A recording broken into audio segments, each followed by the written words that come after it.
Ce livre que réclamaient il y a bien longtemps deux petits enfants chrétiens, nous l'avons. Il existe aujourd'hui. Il n'y a pas un bien grand courage à dire qu'on croit à Jésus-Christ. Et pour entendre parler de lui, il n'est plus besoin de se cacher et d'aller secrètement à des réunions nocturnes. Mais les récits de sa vie ne sont pas moins admirables. Ses paroles ne nous parlent pas moins au cœur. 19 siècles ont passé. Mais la chaleur qu'éprouvaient dans leur âme les premiers chrétiens lorsqu'on leur parlait du divin maître, nous aussi, nous l'éprouvons encore.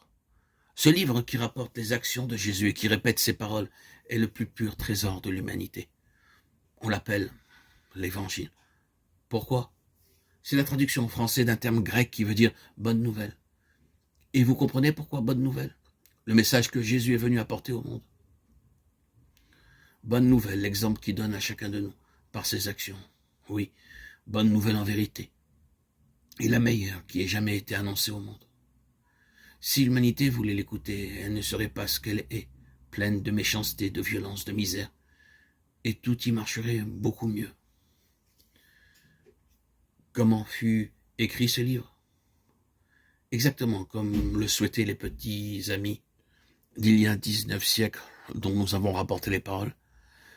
Dans les premières communautés chrétiennes, chaque fois que quelqu'un venait qui avait connu Jésus ou qui avait fréquenté l'un de ses disciples, on lui demandait de raconter ses souvenirs.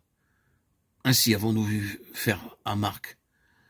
On écoutait avec passion, on voulait ne rien laisser perdre de ses paroles, de ses exemples. Et ensuite on répétait à d'autres ce que soi-même on avait retenu. Au début donc, la bonne nouvelle fut transmise ainsi par la parole de bouche en bouche. Ces missionnaires du Christ cédaient parfois de petits mémentos, de sortes de brefs carnets, où ils avaient jeté quelques notes. Mais, bien vite, cela ne parut pas suffisant. Dans ces résumés, tout ne pouvait pas tenir. Et puis, était-on sûr que les paroles des témoins du Christ ne disparaîtraient pas des mémoires? Qu'en les répétant par la suite, on ne les déformerait pas? Aussi, dans tous les groupements chrétiens, on disait exactement ce que nous avons entendu dire aux frères et à la sœur. Il faudrait un livre où tout cela serait écrit. Et Dieu, le Tout-Puissant qui surveille les actions des hommes et les guide, pensa que l'heure était venue, en effet, de mettre par écrit la bonne nouvelle. Il poussa 4 hommes en esprit à se mettre au travail. Ces 4 hommes sont ceux que nous nommons les 4 évangélistes. Ce fut d'abord Matthieu qui s'y attela. C'était un des disciples même de Jésus. Il l'avait parfaitement connu. Il avait vécu à côté de lui toute l'extraordinaire aventure de son existence et de sa mort. Il n'eut donc pas beaucoup de peine à mettre cela par écrit. Et entre les années 50 à 55, il acheva sa tâche, s'appliquant surtout à rapporter les paroles du maître aussi exactement que possible. Quand ce premier travail fut terminé, un autre homme, l'ayant lu, pensa qu'il y avait d'autres choses à dire. C'était Marc, celui que nous avons aperçu parlant à Rome dans une réunion des catacombes. Disciple et ami de Pierre, qui avait été le chef des disciples de Jésus, il était lui aussi très bien renseigné. Pierre lui raconta surtout les actions du maître, les faits frappants de sa vie.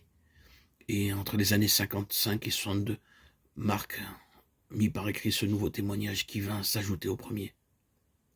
Un peu plus tard encore, un médecin d'origine grecque très cultivé, Luc, constatant que les idées chrétiennes se répandaient de plus en plus dans les milieux helléniques et romains, pensa qu'il serait utile de faire un livre qui s'adressât plus particulièrement à eux.